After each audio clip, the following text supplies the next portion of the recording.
All right, good afternoon, everybody, and welcome to our July Wildlife Ambassador Program live stream. My name is Max Ram. I'm one of our educators here at BWRC. Hi guys, I'm Gian, also a educator and hotline coordinator. So, we have some great topics for you guys today. We're going to talk a bit about recent and upcoming events at BWRC, our recent outreach, a bit of zoonosis slash One Health spotlights, as well as an introduction of our wildlife and One Health fellows, our recent intakes, releases, and transfers, of course, as always, and a couple more topics. So hope you guys can tune in for the hour. I think what we're going to start this live off with now is a bit of our usual trivia questions.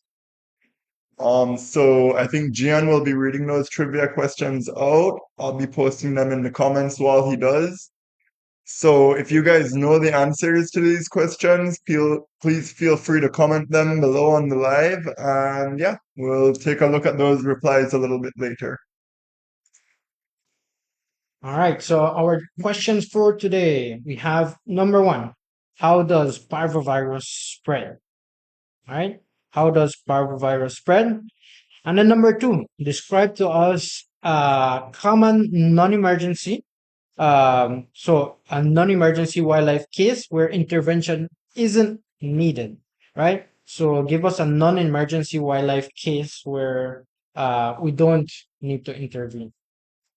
All right, give it up a couple more seconds. Great. So tell us your answers down on the comments for these trivia questions. How does parvovirus spread? And number two, describe to us a common non-emergency. So what cases when you see something out there where you don't necessarily need to intervene?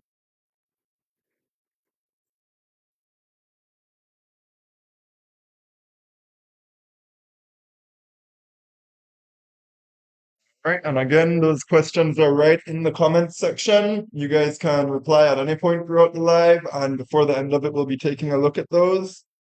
And if anyone does get the answers correct, you can collect a small prize from us here at BWRC. So, to get right into our upcoming events, first of all, I'd like to just give everybody a reminder that we do have our Wildlife Hero Awards and 2026 Wildlife Ambassador Conference coming up on October 3rd this year. That's going to be happening at the San Ignacio Resort and Hotel right up in Cayo, a great partner of ours. And also, all certified ambassadors throughout all the phases of the Wildlife Ambassador Program are invited. This is free of cost. It's going to be a great event. And if ambassadors that live far away from where we are interested in coming, we can even assist a bit with the transport costs as well. So if that's a situation that applies to you, just feel free to reach out to us and we can figure out how to make it best work. And on that note, as a part of the 2026 conference, we're going to be having our second annual Wildlife Hero Awards. So we have the nominations. I'll post that link in our comment section in just a moment. But please note that this competition is open to wildlife ambassadors. So we're looking for ambassadors that have gone above and beyond to safeguard wildlife and also thereby protect the health of their communities. So you guys can feel free to follow the link that I'm about to post into the comments section and you can do all your nominations there. You can nominate somebody you know that's an ambassador that goes beyond, or you can nominate yourself as well. Okay. And while we're talking about upcoming events at the San Ignacio Resort and Hotel, you guys might have just seen that we published about our 2026 BWRC Gala and Silent Auction. So that's also coming up. We're also going to be doing that at the same venue. And that's going to be happening on November 7th. We already have gotten a few donations for our silent auction, but that being said, we are quite open and would be quite grateful for anyone else who can donate items for us to auction off. And rest assured that all proceeds will go to a wonderful cause of supporting wildlife care here in Belize, being that we're a charitable organization. All right, so I think we'll go ahead and we have Dr. Isabel here with us today. So I think we're gonna get into our zoonosis and One Health section just in best interest of time. So we're going to be covering a few things today. That will be a local outbreak of parvovirus and what should be done to prevent your pets from getting that. A New World screwworm update, as well as just a little bit more of a warning about highly pathogenic avian influenza. So, good afternoon, Dr. Isabel. Hi there. Good afternoon, everybody, and thanks for joining us today or later. So, can you tell us a bit about the parvovirus outbreak that's happened and what measures of prevention would look like? Yes, unfortunately, I can tell you just a little bit about it, as in that several colleagues have reported seeing increased numbers of parvo in dogs. And the problem with parvo is that it's very contagious and spreads very easily through the environment and with people's shoes, for example. What carries the infection into the next host is usually fecal matter. And yeah, contagiousness is a problem. And prevention, so key is prevention, and that is vaccination. Yes. But Unfortunately, that's it. and vaccines are a bit hard to come by these days, are they not? We hope that is not true. I know that at times vaccines are running low. I haven't heard it right now regarding, I just Okay. heard about increased cases. Okay. And what's important with a vaccine, however, is that it has to be given 3 times. And that is something that often may not completely go right. And then they're still at risk. And especially at risk are young dogs, puppies. So those need to be not allowed to roam and get in contact with any unvaccinated dogs and should themselves be vaccinated. Okay. And on that note, what would some recommendations for people who are dealing with puppies right now be to prevent transmitting that disease into wherever they do have the puppies safely secured? So changing, not walking in with your street shoes. If there is any diarrhea that is suspicious. So the first thing that puppy owners need to do is vaccinate Mhm. because that's the only safe, complete prevention once the vaccination scheme is carried through. Alright. And then treated like a quarantine, but that is something that we are used to here at the clinic with foot baths and the likes, so that you don't carry anything in nor out should there be any sick puppies. Oh, thanks. Very good to know. And like you mentioned just now, the main things that would make you suspect that would be diarrhea, Yes. any other symptoms that people should. There can be other generalized signs, so it's abdominal discomfort, it's depression, not wanting to eat, and sometimes they can die rather quickly. In most cases, the disease carries on for 5 to 7 to 10 days, and in the case of puppies, it is possible with intensive care and hydration and supportive care to pull them through. But if any signs of diarrhea are observed, then it's cleaning it, cleaning anything that came in contact with it, and finding veterinary help immediately. Because the Okay. intensive care with hydration is basically the animal ER, and then those puppies can survive. Hmm.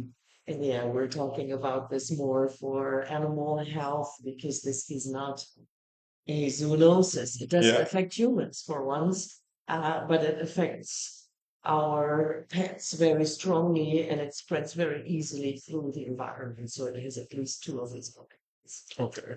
Understood. Yeah, that's interesting that with emergency care that puppies can recover. I was always under the impression that they get parvo. That's it, essentially. No, if it gets caught early, Hmm. because what happens with diarrhea, just as in humans, is dehydration. That is what will ultimately kill them. Okay. And if it's tended to really quickly and then they're kept constantly hydrated and comfortable, there Mhm. is, I don't want to be quoted on that, but almost 80-90% chances that they can be pulled through. Okay. However, it's already been going for 2, 3, 4 days, then they're so far dehydrated Yeah. and just chances get slimmer and slimmer. Okay. Right. Let's settle up there. So yeah, for anyone with more questions about that, you can also feel free to comment any questions that you have, and we would be glad to have Dr. Isabel answer those while she's here with us. If I can. If yes, if possible. Um, all right, well, that'll take us into one of our not quite disease, but parasites that does meet the zoonosis definition, I suppose, of being transmittable between multiple species. And that will be our New World screwworm update. Yes, Sorry. of course, no schoolwork, yes. Yes. Um, so yeah, we do have the most recent statistics here from Baja. I believe these would be accurate to the end of last week. And we will notice here that the cases aren't increasing that quickly as before, but it is our belief that this is just happening because people are not reporting as much as they were before. People are getting kind of jaded towards this huge issue facing our wildlife, livestock, domestic animals, and as you're about to hear, even humans in some cases.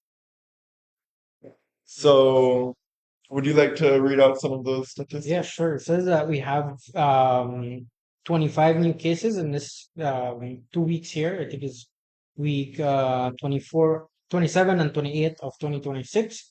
And it brings us to a total of 1,161 cases.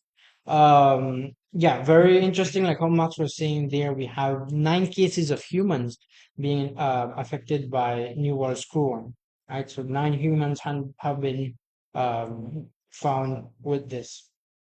Up to now, we have the 5 howler monkey cases, and it says there we have the jaguar and a tapir as well. New ones, I don't know if, well, it's from this period, but it has 2 rabbits and a squirrel, which is considered wildlife as well, Hmm. right? And from there, dogs, canine, continue to be the highest number, 648, followed by cattle, right? So bovine at 239. Um, yeah, most cases I see are still in the Cayo district. Sorry, in Toledo, followed by the Cayo district. Toledo has 461 cases up to now, and Cayo has 254 cases, meaning more or less 40 and 30% of all the cases. Okay. Yeah. It's a very active spread. Sorry.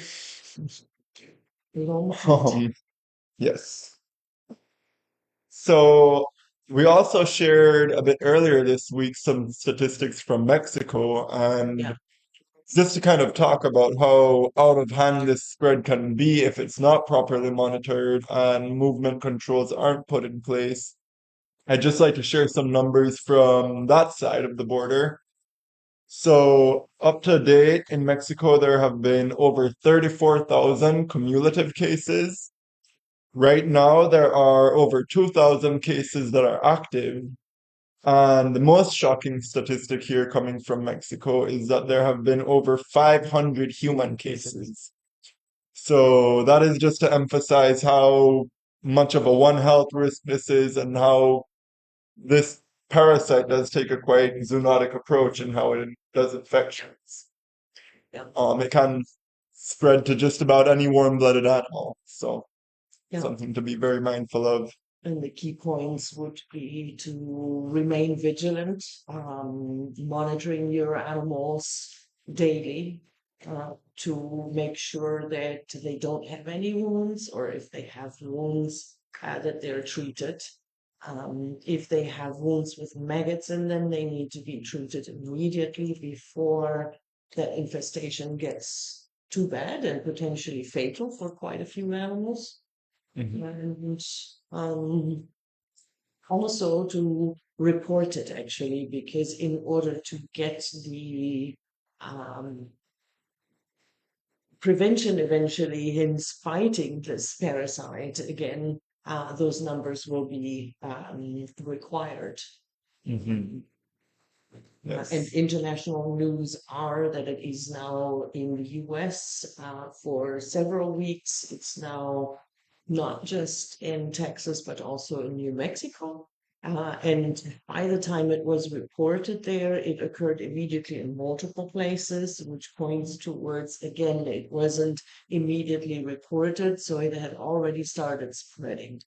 And there has been a lab started and opened, I believe, in the US as well as in Mexico, which that is hopeful for us to be next in line for these terraforms. But until then, we just need to remain vigilant, take good care of our animals, which we should always, but even more so now. And always remember to keep your nose peeled, because at times we may not see the infection or infestation, but you can smell that bad smell of the wounds that the fly maggots will cause. Treatment is easy, in quotation marks. Again, if it's caught early, take it to your nearest veterinarian. If you are dealing with livestock, call Baja, and I know that IRSA is working with Baja in responding to livestock cases. If it is your pet, then your nearest veterinarian is the right address. And if you need contacts for your nearest veterinarian, you can also call our. Right. That's my Yes. my points on screwworm. Just to share briefly the number for reporting to Baja, there are two numbers that you can call to make those reports or to get in contact if you do have livestock cases. And those would be 824-4872 and 670-7003.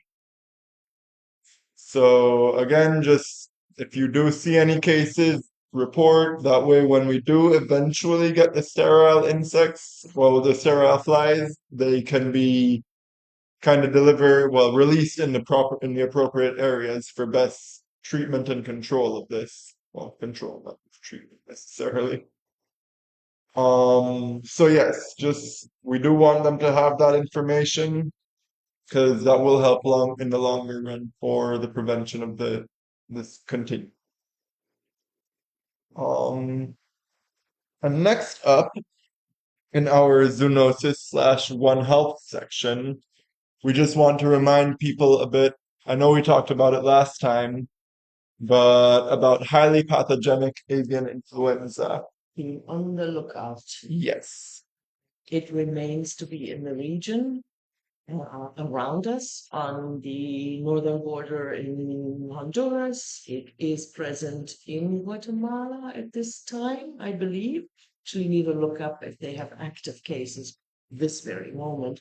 But there has also been a recent outbreak on the southern edge of Mexico. So we are surrounded by it in wildlife. Migratory birds are the biggest concern for carrying this here, and we are on the lookout for any dying or dead birds, which should not be touched or moved, but just reported, so that any unusual mortality can be detected and caught as early as possible before it reaches poultry. Because once it reaches poultry, we're in a national emergency situation. And we want to prevent that by catching it in any wild birds that act abnormally, show respiratory signs, even those are not very frequent, and or neurologic signs. So weird behaviors in simple words.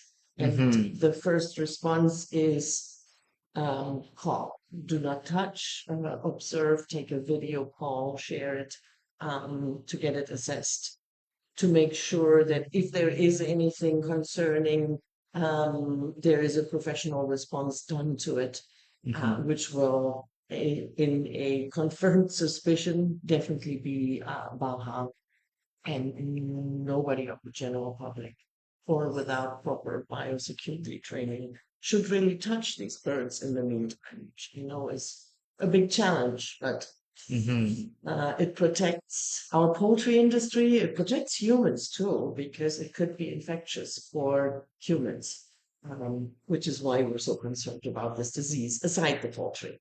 Yes, definitely. Would be a huge blow to the poultry industry and very dangerous for us as well. And we do currently have a couple former patients That's being right. tested by BAHA. Yes, we have seen two raptors, even though one has a clear history where it was seen that he hit his head. They're showing very extreme neurologic behaviors, and BAHA came in yesterday and today to take the samples to get them tested. As such, contributing to some passive disease monitoring in wildlife, which is otherwise really, really difficult. All right. And for a last topic in our zoonosis/One Health section, we've recently seen some interesting cases in El Progreso 7 Mile community there on the Yep. Pine Ridge Road. Yes. So you guys may have seen this in the news as well. There have been some reporting on it, but there were some mysterious cases of dogs and cats dying there in the village with symptoms that definitely raise alarm for us. So could you tell us a bit about that, Dr. I? Yeah, so first of all, I did not see any of those patients personally, but I was contacted from multiple numbers and shared the videos, and then I did see it on social media as well, and reached out a bit to try to find out what it would be. It looked concerning because these dogs were dying suddenly, showing seizures, foaming from the mouth, which is a classic that makes people think of rabies. And that made me contact Maha as well, who had also been contacted about it and already investigated a little bit. And we're mentioning it here in our One Health section because it was due to toxicity caused by using, and I do not know which pesticide it was, on agricultural plants. And that unfortunately led to these animals becoming intoxicated. Um, there were several, what was it, rodents that were dead and they were eaten by the pets.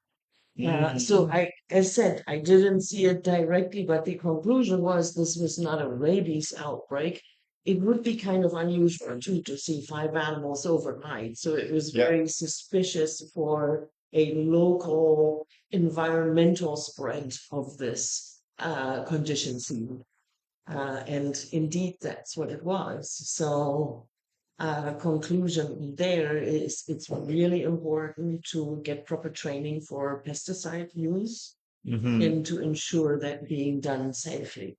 In this case, there were several family pets that died, but this is also very dangerous to humans. So, coming from the environment, you won't see it. You may sometimes, depending on what chemical it is, still smell it, Mhm. but then the toxicity can be life-threatening. And so a call out to pesticides control boards and pursuing training in and licenses for proper pesticide management was really important. It's a very, very sad case, very sad videos it was. Yeah. I just wanted to mention it. No rabies alert, but unfortunately human error. Mhm.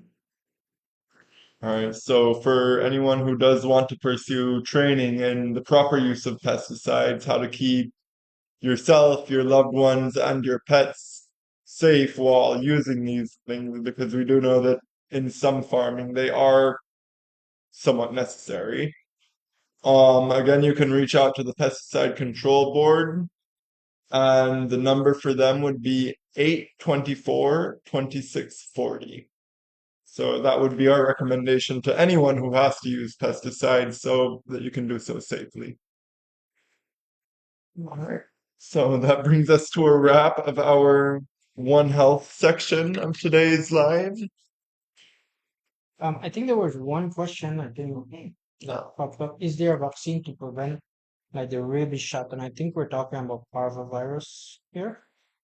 Is there a vaccine to prevent Prevent it. parvo? Yes, there is.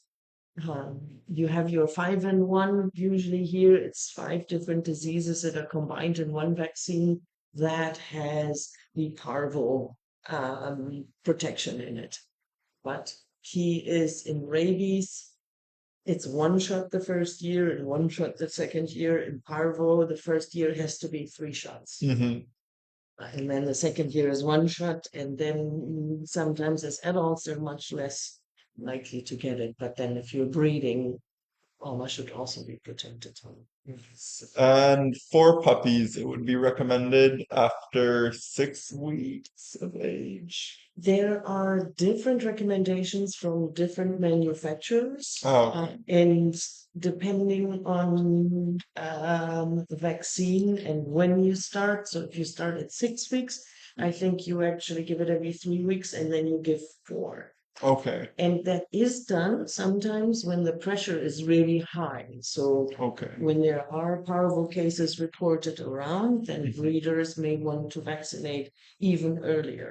But when we vaccinate early, we have to know that the mother also gives them some antibodies with their milk.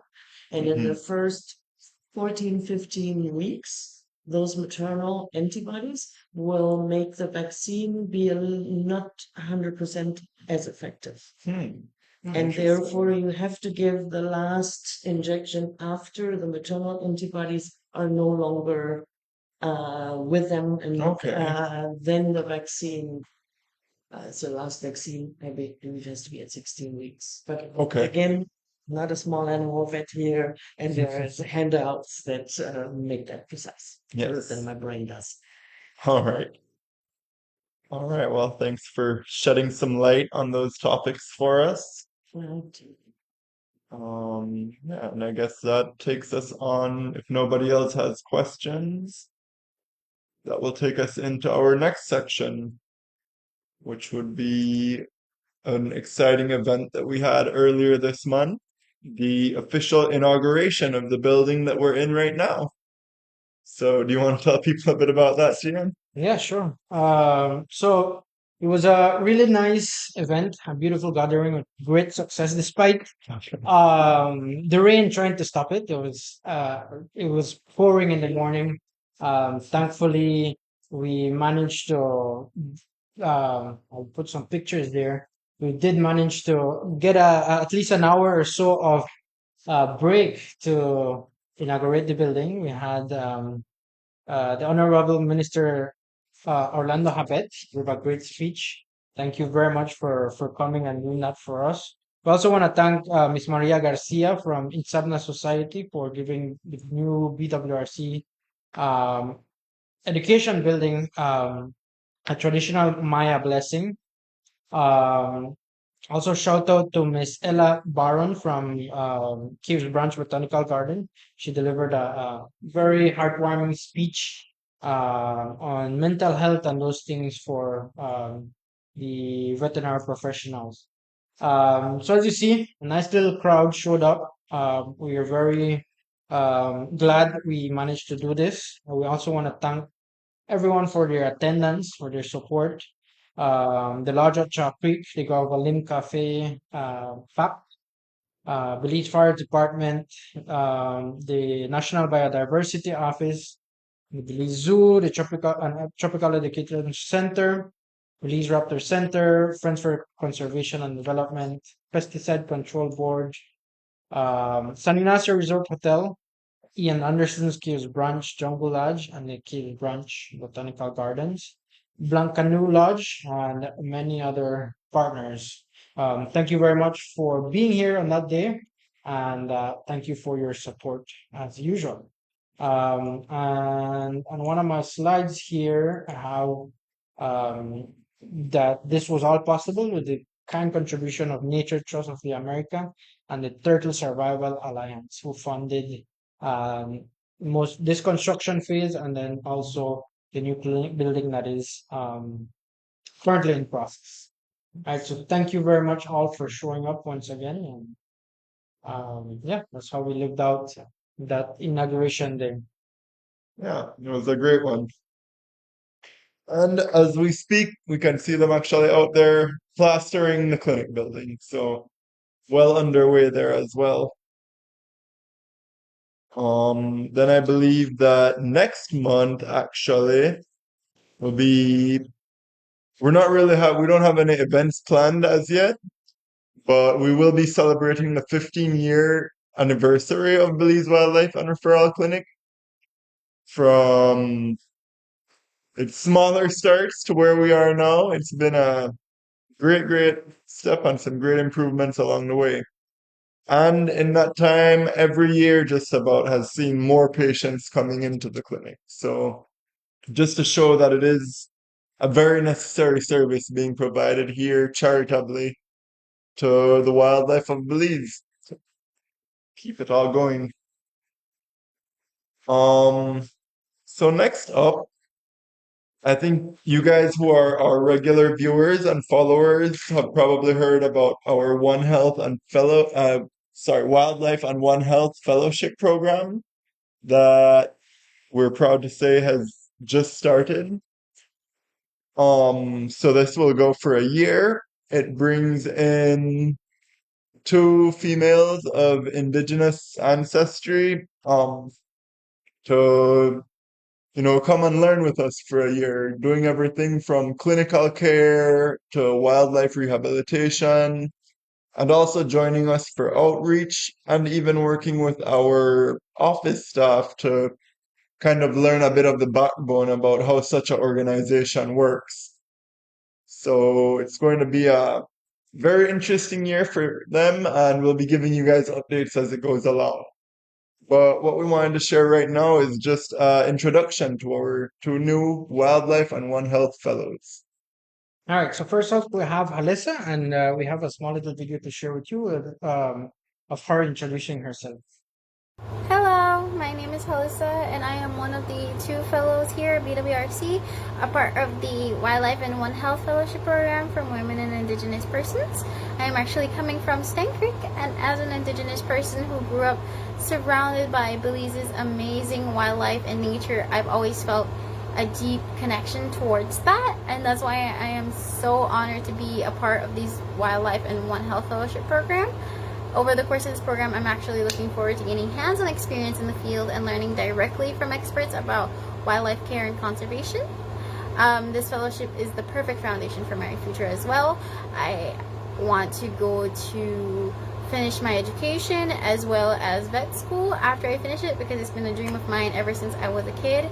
However, my ultimate goal is bringing everything that I learned right back to my community. I want to help people understand that protecting our environment and the wildlife in it directly protects our own health and our own families. So yeah, I am super excited to get started with the activities and learn so much here, and I am super happy that I am able to witness this opportunity. And yeah, thank you so much.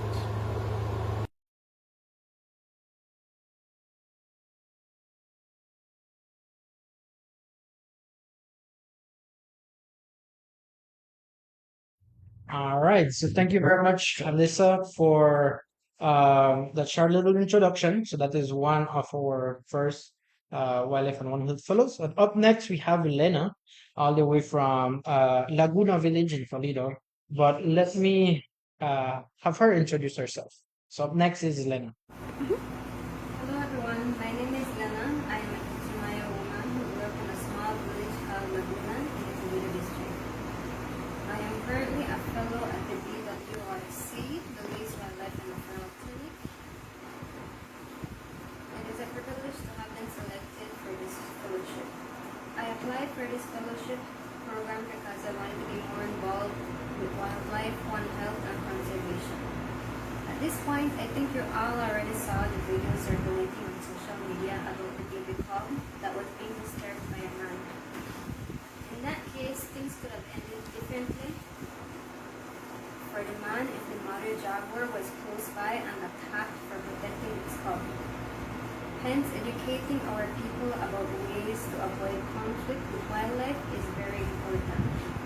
This is my third week at BWRC, and on my first day, I came with only little knowledge of One Health, zoonosis, capture and restrain, and wildlife medicine. A huge thanks to the BWRC and Dr. Isabel for their time and patience for teaching us about their knowledge on the field. After completing this fellowship, I plan on going back to college to study and become a wildlife One Health educator for rural communities and schools to raise awareness for the health and benefit of the community and wildlife. Thank you.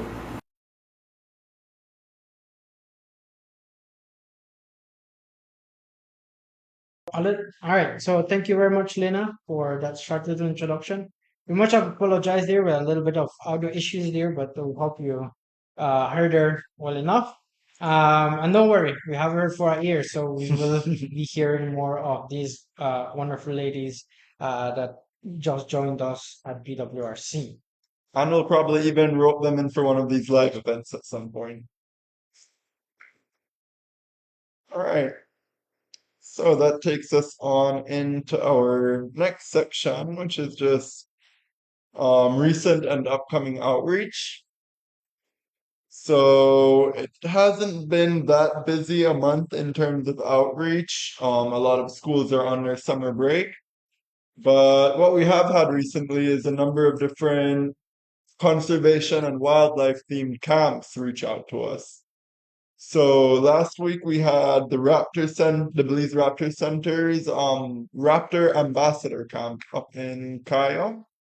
So 15 campers came out to their camp for several days to learn about wildlife stewardship, raptors in particular. And they actually had requested us to come out and give the students a lecture on snakes of Belize.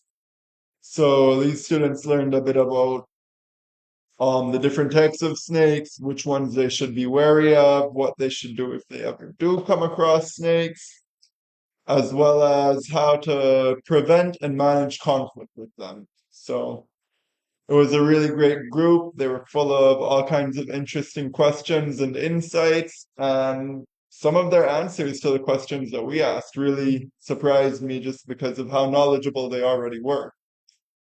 So very cool, and big thanks to the Belize Raptor Center for that invitation as well. So that was the only one so far. Actually, tomorrow we'll be heading out to the Belize Zoo and Tropical Education Center for their conservation camp, where we'll be speaking to about 25 to 30 students, or campers rather. So we'll be looking forward to that greatly. Next week we have the FCD Chickable Rangers back at Las Cuevas. So another great camp initiative being done by FCD. We're really looking forward to that one as well.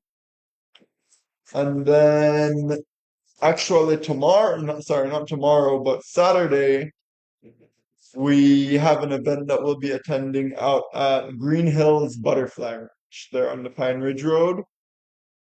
So this is in accordance with Green Hills as well as Belize Ground Shuttles. They're doing a fundraising drive for both the Belize Wildlife and Referral Clinic and the Belize Raptor Center to help us fund and continue what we do. So we're really looking forward to that. And it's going to be some family fun for a really good cause. So it's going to be a butterfly farm tour and summer scavenger hunt. So that will be happening from 9 to 12 this Saturday, August 1st. So if that's something that interests you, if you live in the area, we would really promote coming out to that and supporting a good cause. And last but not least, we do have an upcoming workshop with Itzamna Society. That will be happening up in, I believe, San Antonio Village. So if there is anyone from San Antonio Village that would perhaps be interested in joining our 2-day Wildlife Ambassador workshop, you could feel free to reach out to us and we could see what we can organize. So yeah, do just let us know. And then that takes us to, I think, one of the sections that a lot of people wait for in these lives, and that is our patient updates. So I think Gian will give us a brief overview of recent intakes to the clinic. All right. So starting it off, we have a couple more opossums. I think we've reached around 33 opossums for this year and counting. So, but the great news is most of them have been released, and maybe I'm jumping the gun here to my release section. But we're down to I think 3 opossums, which is really good. Um, we gotten 2 Yucatan squirrels as well. We had a boa from the Belize Raptor Center, one unknown fledgling from trees that came in after it fell from a very high tree. We have a kingfisher from Miss Jennifer McKnight, or she was at the Belize Zoo, I think. Um, we have a forward turtle that Belize Raptor Center also found on the highway. It was injured. One Mesoamerican slider from Los Tambos, where we went to pick it up. Very That was injured. a rough one. The colors, they show us picture, and we immediately went out to see because a lot of its face was very damaged. Um, we got a screech owl from the botanical gardens. Um, we got 3 green iguanas that came in from the San Ignacio Resort Hotel when we went with our group of students, and we brought them back for care. 2 olive-throated parakeets and 2 kill-bill toucans. One was unfortunately dead, and one was transferred to the Belize bird rescue. So in terms of releases, some of these animals will be repeats because they were brought into us and they were able to be released in a relatively short time. And some of them will be repeats from last month's intakes as well, for the same reason, obviously. Um, so recent releases have been a boa, the same boa from the Belize Raptor Center. It had come in absolutely covered in ticks. So we did a deticking, made sure the extent of its injuries were just that. And since it wasn't injured otherwise, we were able to return it there and have it released on their grounds promptly, though this time a bit further away from their enclosures. Um, we also had a Mexican giant musk turtle hatchling that came to us from Ladyville. Unfortunately, this hatchling did have several siblings with it when it was found, but they had already been run over by a truck because they were at a construction site.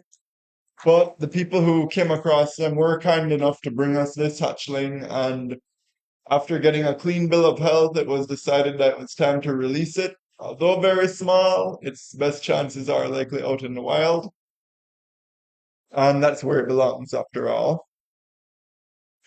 We had a olive-throated parakeet that was released in Ontario Village, where it had come from after being actually hit on the road. So it had spent about a month or two with us, I believe. We had those same two rose-throated Beckards that we had last month as an intake. They were released back to the Belize Botanical Gardens. And they were also another first species for us. We'd never had those with us at the clinic before, so it was very cool to see them. And also to get them back where they came from. We had another release that we had posted up, and that was of a collared arcari that had smashed into a window.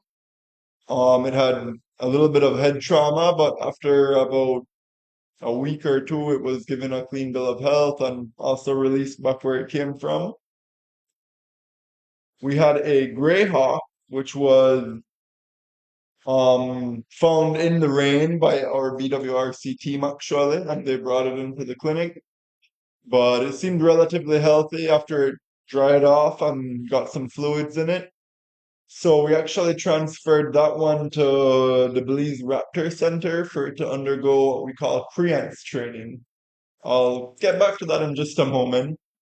But it was later released by the Belize Raptor Center, and they got some amazing photos of it while they did so, actually. We had three golden fronted woodpeckers that came in from San Antonio Village that were also later released. We also had Kinkajou. You guys might have seen that video that went just a little bit viral for us, where it's sprinting off up the tree. Well, that was a um patient here at BWRC for quite a while. That was the same one that I believe earlier this year came in with most of its leg degloved. We're not really sure how that injury had happened, but it was a novel treatment for it where the injury was actually patched up with tilapia skin. So it was very cool to see a new method for us working out just quite so well and helping this guy to get back to the wild. And as you could see if you watched that video, he was very happy to be back in his home. And then last but not least, we did have a tamandua actually right across the road from where we are now. We got calls that it had been almost struck by vehicles twice. So myself and Godwin Castillo, our animal care professional, went out and were able to capture this tamandua and get it across the road in the direction that I was heading, but a lot further away from people. So that was a really nice one to see too. And he just came in for a very brief clinical checkup and then was back where he belonged. In terms of transfers, we did have a snowy egret transferred back to ACEs. That was the one that had swallowed a gigantic fish hook, almost as big as his body cavity. You can see there in the photo. And he still had the fishing line coming out from his beak. So after a successful surgery and many weeks of care afterwards, he was able to be transferred back to ACEs out of San Pedro, and they monitored him for a couple more days, and now he's been released back out there on the beaches. We had a yellow-headed parrot that actually just yesterday, or sorry, just the day before yesterday, was transferred to Belize Bird Rescue. Unfortunately, he will be ultimately unreleasable because he had a pretty bad foot injury. But he will be at home with more of his kind that are also unreleasable right there at the Belize Bird Rescue. And we also had one that Gian mentioned a bit earlier, Keel Bill Toucan, that we also had transferred to them there at BBR. So thanks to all of our partners for kind of helping us to make that happen. And now what I want to talk about briefly is a current patient highlight. So we do have one here that we're preparing for release. And that's actually a Stygian owl. You guys might recognize this guy from our previous post. So he had a pretty badly broken wing. He came from up in San Ignacio as well. And what is happening with him now is that alongside the Blaze Raptor Center, we're learning how to do creance training with this bird before it's released. So due to the wing injury, he wasn't able to be released directly, even though his wing has healed, because his chances of surviving in the wild after losing so much muscle mass and kind of being really weak in one wing were greatly deteriorated. So what's happening now is that he's getting pre-ons training where we go out and actually fly him on a line designed for just this purpose. And that way he can safely exercise those muscles, build muscle mass, and have a much better chance of being able to survive when he is released. So here you can see a video that we're sharing where he is being flown on that line. And what this line allows us to do is it's super lightweight, so it allows them to fly just about as they would without it. But it also allows them to come to a slow and gentle stop with it, which then we can do this exercise over multiple days with them and actually see the improvement to their flight. And that really does a lot to ensure that safe release can eventually happen. So I believe so far he's been flown on Creance 2 times, 2 or 3, and that will be happening again this evening. So a big thank you to the Bleeze Raptor Center for teaching us this technique, for showing us how to use it, and even providing us with the supplies to do so, as it really can help us with our bigger birds to give them a great chance of being released. Yeah. So that kind of brings us to the end of our patient section today. I think, oh, sorry, we just have one more, well, two more cases actually that I think Gian will explain to you guys a bit. Yeah, so we want to share a couple of these scenarios, and it's one of our trivia questions, and thank you for answering. I think we did have an answer. We're gonna read it in just a few, but there are several times in which people call the wildlife helpline, and no intervention is needed, right? So in those cases, we would, of course, be open to your call. We would advise you, would assess the situation and tell you, okay, here's what you need to do. And you can just do it right there from home. And that solves the wildlife case or wildlife emergency. For example, that happens a lot with birds.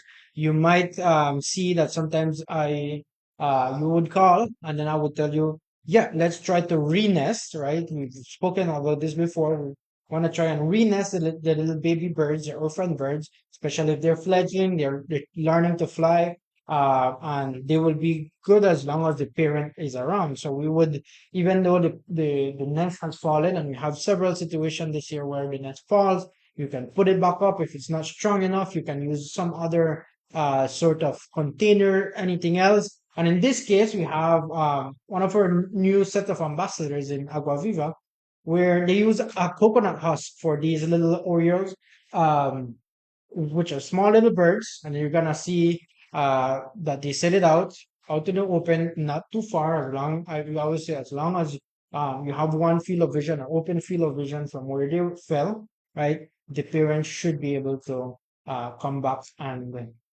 tend to the babies. So let's look at this quick little video.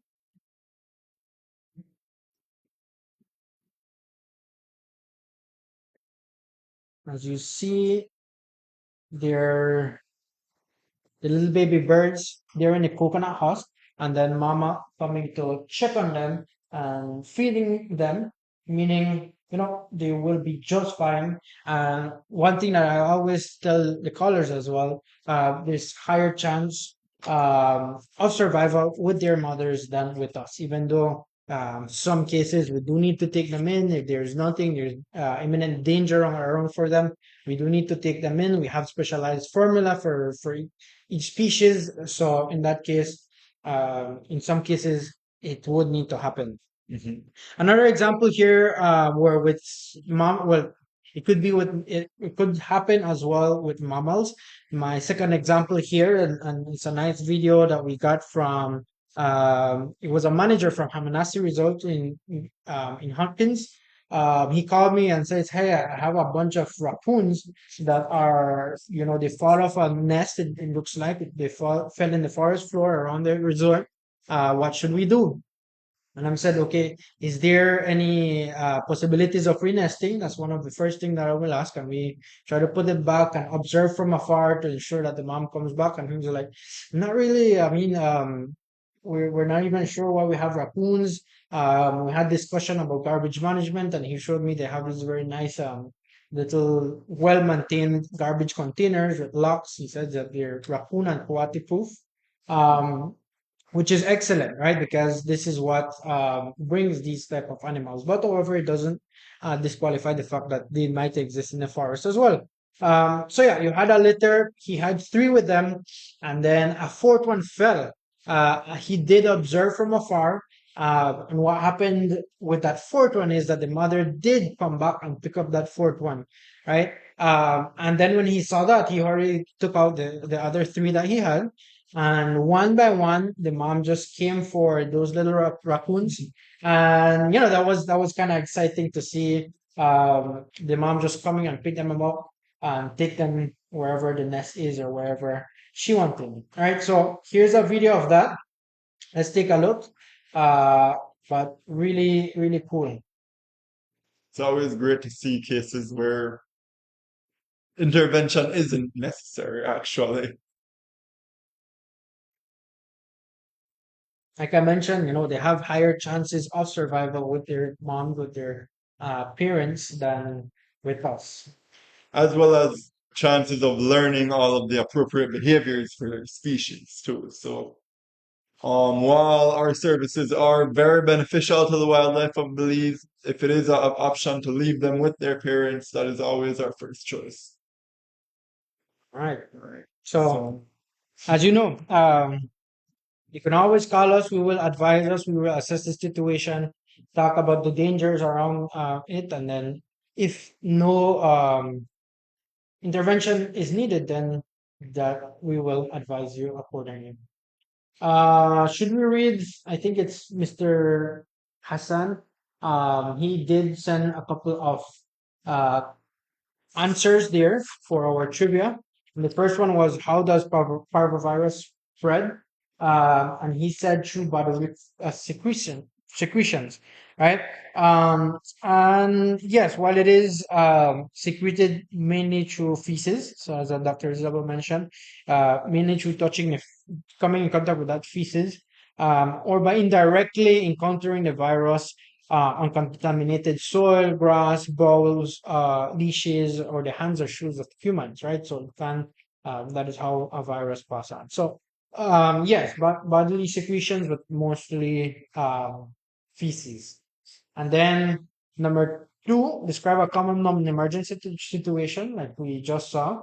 He did say intervention not needed if the predator is hunting. You don't have to snatch their food like snake hunting a rabbit. And yes, you are 100% right. That is nature. They do hunt, and in those cases, we wouldn't intervene with this situation, right? Sometimes the snake, for example, they would get injured. They will run risk of breaking their jaw if they're having like too much of a big prey. But more times than usual, we would just leave them alone. Um, but other examples like the birds nestling or the fledglings, they're learning to fly, so you can just leave them. We also have this, we usually teach it, fawn napping. Sometimes the mom would leave the fawns, the baby deers, just out in the open. They're learning to become independent. So no interventions needed there.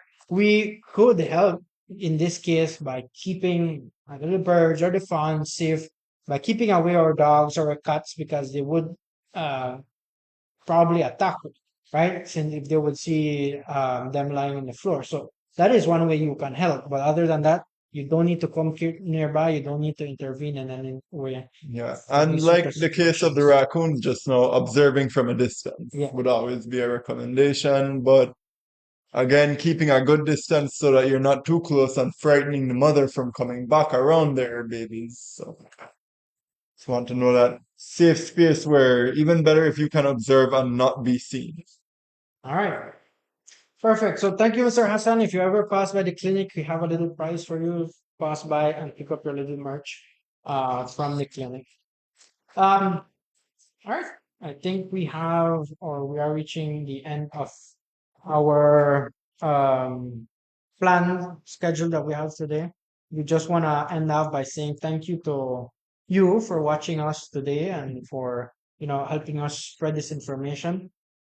But we do want to recognize a couple of our volunteers, and we had our last wildlife medicine and conservation course for the season for this summer. We had two international students from the U.S., but then we also had other people joining us.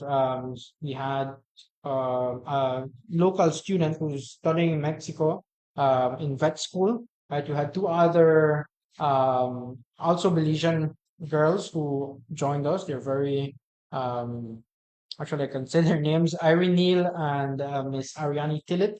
They both joined. They're both interested in conservation. And Ariane, I believe, will eventually want to pursue the veterinary profession. And then we have Andrea Castaneda from Corozal. She joined us for a couple of weeks and then joined this course as well. Um, so thank you very much, girls, for volunteering, for taking time to volunteer with us and joining this course.